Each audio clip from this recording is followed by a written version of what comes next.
What is your confidence level like? Do you feel self-confident with strong self-esteem, being able to take on any challenge with courage, with fortitude? Or do you have fears, insecurities, and other issues that can impede your way? Truth be told, all of us can use a boost in confidence.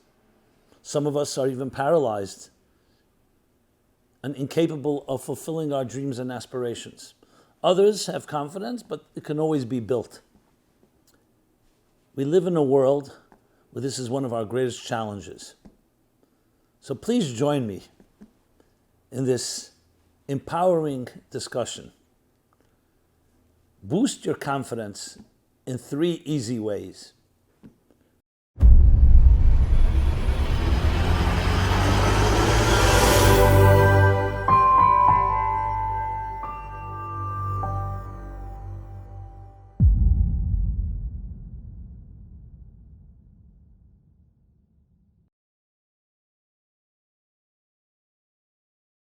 Hi, this is Rabbi Jacobson, and we will be speaking about a very relevant and important, empowering topic called Boost Your Confidence in 3 Easy Ways. This program is dedicated in honor of Freddie Trauerig's birthday on 14th of Cheshvan, and for Refuah Shlema for Cyril Bas Chaya Miriam. Whenever you say the word easy, I'm always quite wary. Easy ways to boost confidence. And yet, as we shall learn, we can actually discover easy ways to do so. It may be difficult to find that easy way, but once you do, it becomes quite easy. So, let's talk about confidence. What's your confidence level like? Be honest with yourself. Do you feel that supreme self-esteem, ability to take on any challenge with courage, with fortitude, and move forward? Or do you feel that fears and insecurities of all sorts, real or imagined, internal or external, are impeding and blocking your way? We have dreams and aspirations, especially when we're younger, and very often they're not fulfilled. And the question is why? Is it due to some external block, or is it due to our internal fears, our internal resistance? And this can come into many shapes and forms. It can be a result of our childhoods, our formative childhoods, where if we had critical parents and critical adults around us who always criticized and undermined us and did not nurture and believe in us, so then you begin to believe that you can't do things. And you begin to impose a certain element of resistance to anything that comes your way. I remember just a few weeks ago, and this is very common, speaking to someone, an established person running a good business, and he tells me, I'm still haunted by the words my father would always say when I came home from school. It was never enough. Anything I said, my father would say, no, you didn't do it right. And this has affected me, he said, that whenever I have a project today, it's years later, I always have that voice inside of me saying, you can't do it. I've had to work hard in overcoming that. We all have elements of that are affected by our childhoods, by different traumas. It could even be a divorce of parents, interestingly. You could say, well, what does the divorce of our parents have to do with me? But children personalize everything. They blame themselves because it's hard for them to blame their parents. Something's wrong with me. And then you begin to second guess yourself. Am I really able to do this? And especially when you hear, who do you think you are? That's just one major force. It can be many others. It can be just the need to conform and not rock the boat, to please others. Many of us are pleasers. All this tends to undermine who we truly are and the confidence we need to take on whatever comes our way. How many of us have issues with relationship commitments? Yes, there's always a reason not to commit to a relationship if it's an inappropriate one or it's not healthy. But very often, everything seems to work out. Everything seems to be right on paper. And on a personal level, emotional level, there's a certain fear. Where is it coming from? So we could always explain and justify, I'm going to marry someone. It's long term. I really need to be careful. There's always reasons. But is it coming because of the reasons, or is it coming from some form of subconscious insecurity or fear? You may not succeed. Many of us are afraid to take on new projects, the fear of failure. Actually, some also have the fear of success. What am I going to do then? So the list goes on, and I don't want to go into all the usual suspects and the culprits that determine and have shaped our confidence levels. But is it true to say, for instance, that some of us are born with more confidence than others? Does it make sense?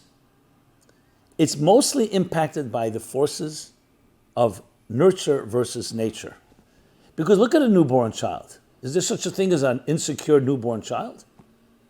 Unless the environment and the lack of nurturing, the lack of security and protection is there, look at children. They just frolic, free abandon. As a matter of fact, you need to do everything possible to stop them from putting their fingers into the wrong places, into an electrical outlet, God forbid. Because they don't have any fear. They don't have any inhibitions. Now, not to suggest that inhibition is always a bad thing. Sometimes it protects us. But if inhibitions start to not allow us, block our way from achieving what we're capable of, that's when it becomes a problem. So newborn children don't have it. You're not born without confidence. You're born with supreme confidence. On a Kabbalistic, mystical, spiritual level, the reason for that is because your soul gives you confidence. Your soul has no issues and no inhibitions and no fears and insecurities because it knows that it is completely secure in its position of being a divine force, a divine ambassador of everything possible, of the infinite, of the eternal in this world. It is only due to life's experiences and to the people around us that ultimately our mindset shifts and we start to question ourselves and we become more cautious and then too cautious. And that blocks us from achieving those goals, objectives, and aspirations that you deserve. So what can we do to counter it? Well, there are two ways to solve things, with Band-Aids and painkillers. That deals with symptoms. And the other way is to get to the root of something. Now, a Band-Aid is very easy to do, but it only is a temporary solution, a superficial solution to a superficial problem. But if it's a deeper issue, a Band-Aid won't help. So the second approach is get to the root of something, which may take more time and more effort, but when you get there, it's far easier because you're dealing with the root and not the symptom, not the results, but the very core issue that drove you to this place. Because even if you repair something and say, okay, here, I'll take a little course, or I'll boost my confidence doing this or doing that, then what happens is, okay, it may last for a while, but then those old fears and inhibitions will come back. So what can we do to counter it in a more permanent and sustainable way? So what is the root? If indeed the soul, your soul, and if indeed your birthright is of supreme confidence, what has blocked the way? What has changed? And then we can reverse the process. So there are three main things that affect us and affect our own self-confidence, and in turn cause fears and insecurities and inhibitions, and any other word you want to use, demons that haunt or in some way impede your path of forging ahead.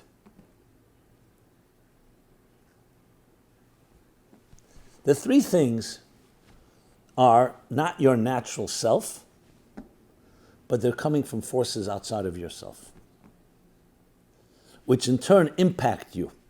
As I said, the natural you is a confident person, but it's sometimes trapped deep inside.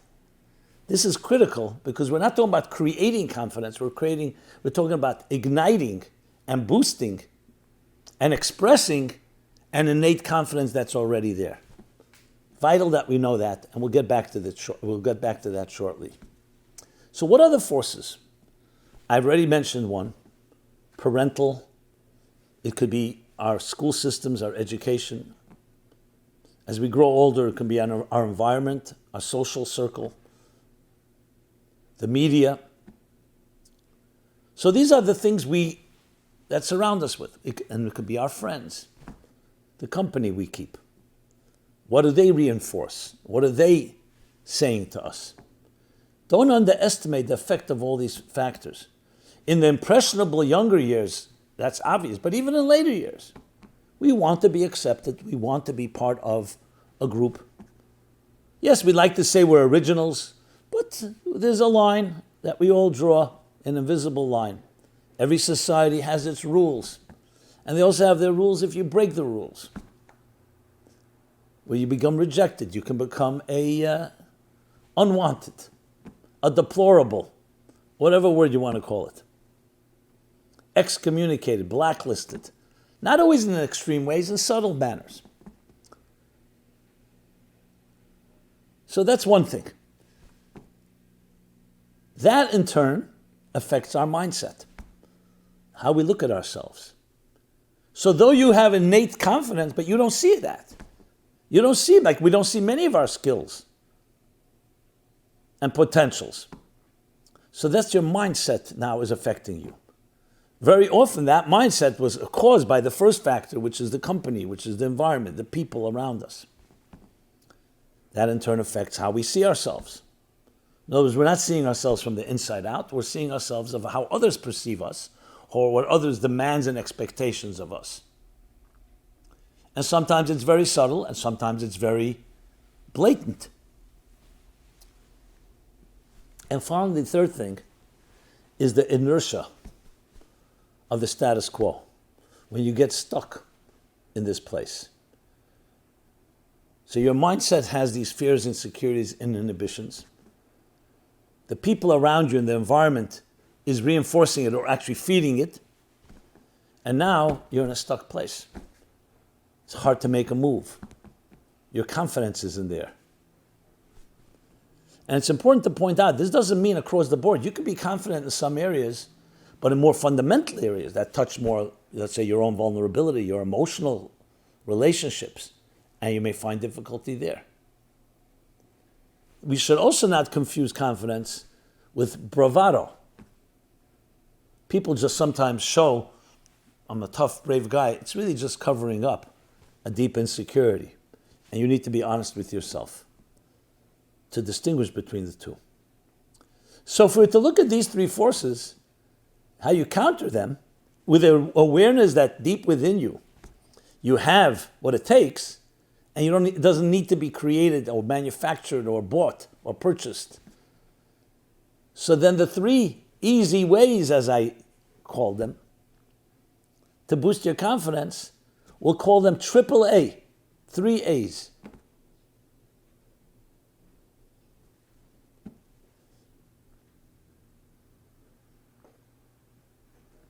Your attitude, your associations, and your actions. Triple A. The associations, as I discussed, are who you associate with. So, on a very practical level, you come up with a nice idea today. You're very inspired. You want to go out and do it. You call your associates, and associates can be family, friends, co-workers, consultants. You call them, and they throw cold water on your idea. They say, that's not possible. They give you all the reasons. You're not capable. It's not possible. Others have tried. Who do you think you are? And it's all in the name of friendship and good advice. We all have people like that in our lives, and it could be due to their own insecurities and fears. They're projecting them on you. You need to clear that up. I'm not suggesting never speaking to these people again, but you need to include in your contact list, in your database, in your Rolodex, whatever you call it, new associates. People that when you speak to them, you know, not that they're just patronizing you with platitudes, but you know that they believe in you. And you can trust it. And they will tell you when there's something to be criticized, but they'll say it with love, not with just dismissal. It won't demoralize you, it'll empower you. That's perfectly fine. We all need to have positive and constructive critique. But it has to come from a person who also believes in us. And that's why they're criticizing only in order to bring out the best. So the first thing you need to do, the first easy way, is who are you associated with? This is one of the easiest because most of us don't even think about it. We think of, I'll do something differently, I'll read another book. It comes down to what are you being fed? Are you being fed toxic energy by a toxic environment? And I'm not suggesting everyone, but even a few that in a subtle way or in a blatant way are feeding you reasons for you not to be confident.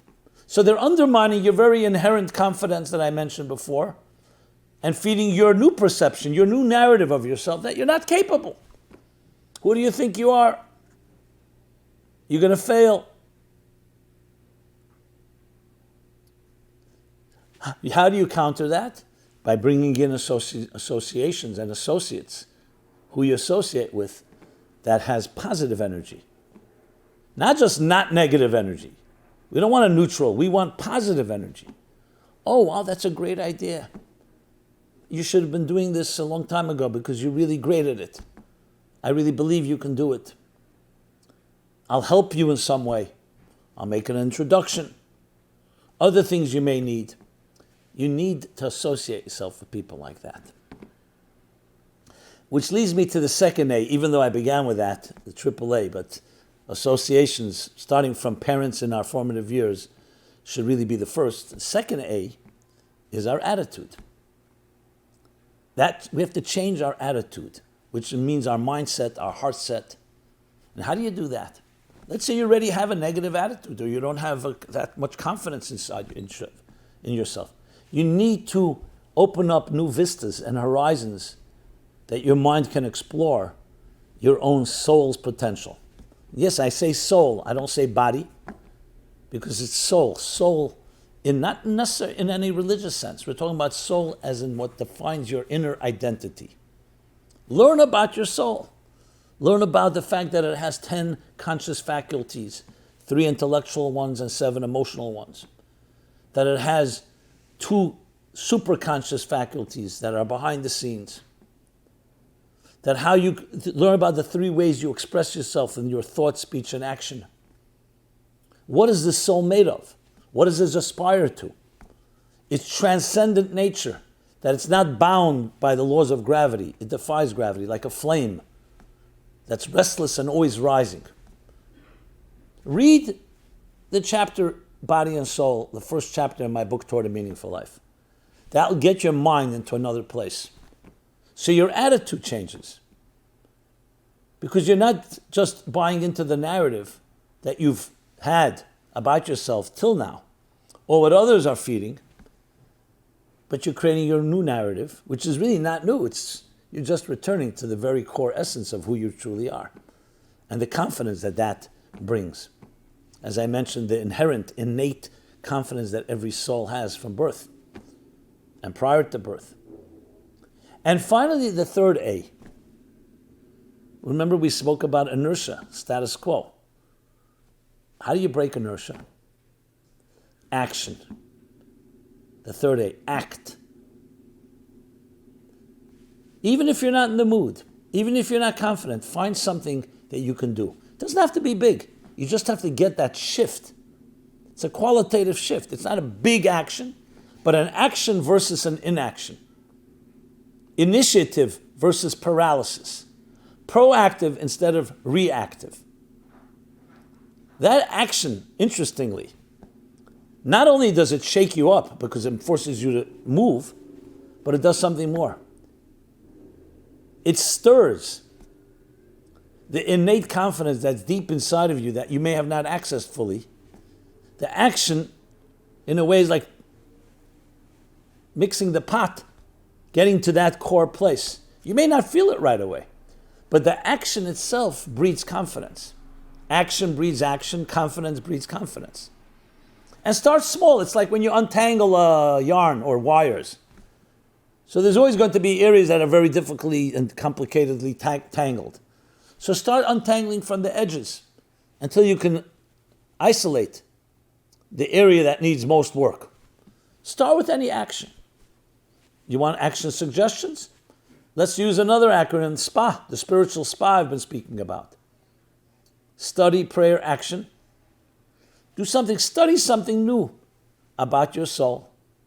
Emote and pray and ask, help me open up new channels or old channels that have been clogged. And act, an act of charity. A penny in a charity box. Giving charity to a needy person. Volunteering. But something that's action-based, not just in your mind and in your words and your heart. Action-based. Action is surprisingly one of the most powerful forces in life. Both in the context of commitment, like someone says to you, I'm with you, my heart is with you, you present the whole, let's say, proposal, but they're not ready to sign the check or sign the dotted line, they've not acted. They're talking a big talk. Same thing the other way around. When a person is in a paralyzed state, feels like indecisive, I don't know what to do. The greatest thing you can do is an action, even if it may be wrong action. Obviously, we try to avoid anything destructive or, God forbid, harmful. But any action is better than just sitting around. The greatest risk is taking no risk. Because then what you end up having is just that status quo, no move, just sitting. That's not healthy for the human spirit that is constantly moving. We may think we're just relaxing, and everybody needs time, obviously, a respite. But life is about mobility, about movement. Look at your heartbeat. Imagine the heart decides it wants to stop for a while, God forbid.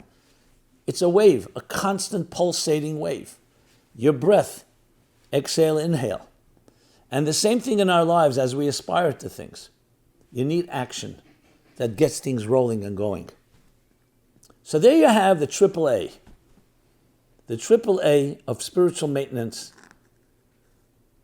not auto maintenance, spiritual maintenance, psychological maintenance, emotional maintenance of your confidence. And more than maintenance, growth. And why do we call it easy? Because he used an example, an analogy from the Talmud. Someone was traveling, a traveler was traveling, came to a crossroad. And he said to one of the little children saying, how do I get to the city that I want to go to? There were two roads. So the child, the little witty child says, well, this is the short, long road, and this is the long, short road. So short, long sounded shorter to this fellow, so he took it. He went down the short road. Yes, he saw the city right up ahead, but he couldn't get there. Because the undergrowth, overgrowth of bushes and weeds and trees and thorns, couldn't make it through. Spent half a day, had to go back to the crossroad, and says to the child, you told me this was the short road. He says, short, but long. So he takes the second road, the long, short road. This one, many more miles. And he did not see the city right up ahead, but it was a clear path. So it was a longer road, but it was short. In life, we always will usually opt for, I say usually, I said always, usually, it's usually because fact is, I'm sure there are exceptions, we'll opt for the short, long road because it sounds shorter. Quick fix, instant gratification, overnight. Especially in this fast food age, in this fast everything age. But when it comes to real things in life, there's a process. And things emerge. You do the right things, you find the answer. And that's why I'm not suggesting quick fixes. At the same time, it's easy because it's there inside you. You just are gotten yourself into the wrong place. It's like a person who has all the abilities. Think of a tennis champ, the number one in the world, but then gets into a funk due to an injury, due to a loss. And in his head, something is in his head that doesn't let him access it. Nothing changed, the same talents. Same happens to us. We're born with this supreme and absolute confidence. And we set out on our journey. Then things happen. And then a new narrative suddenly emerges, or not suddenly, it takes time, and we buy into it. We think that's our story. That's the trap. That's why it's not easy, because we have to contend with our own new, I would say, distorted narrative, story. However, when you realize that, and that comes through the three things I've spoken, an attitude change through study, through learning, through discovering about who you really are, an association change, which means reviewing and assessing who you associate with and how it affects you, and bringing new associations into your life. And finally, your actions, that jolts your whole system, the actions. And that's what makes it easy, because it's really inside of you, just waiting to be released. Try it out. I guarantee you'll be surprised at the results. Because as soon as we look at ourselves in this, almost like looking from the outside and not just buying into yesterday's narrative, that alone creates change, but especially in this context. So check out who you're turning to on a daily basis for advice.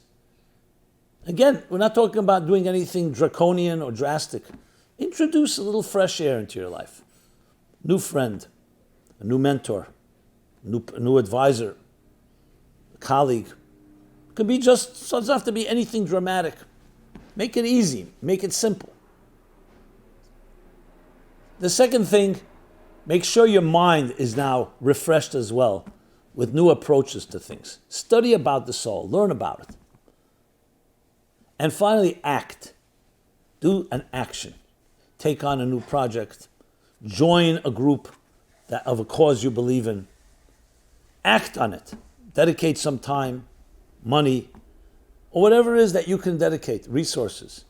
But action. And not just wait for someone else to act.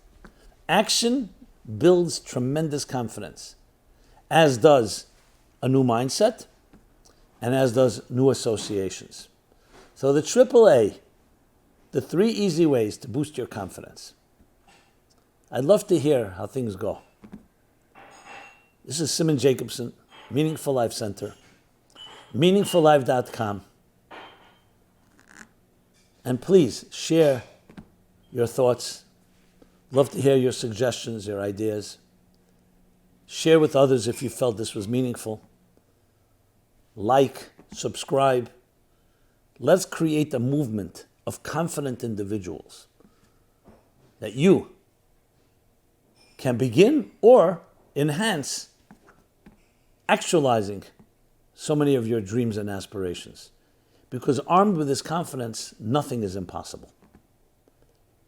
Doesn't mean we have to do it all alone. We can also find others. Thank you so much. Be blessed. And let's raise the confidence level in our own personal lives and in all those around us. Thank you. This program is brought to you by the Meaningful Life Center. Please help us continue our programs. Make even a small contribution at meaningfullife.com/donate.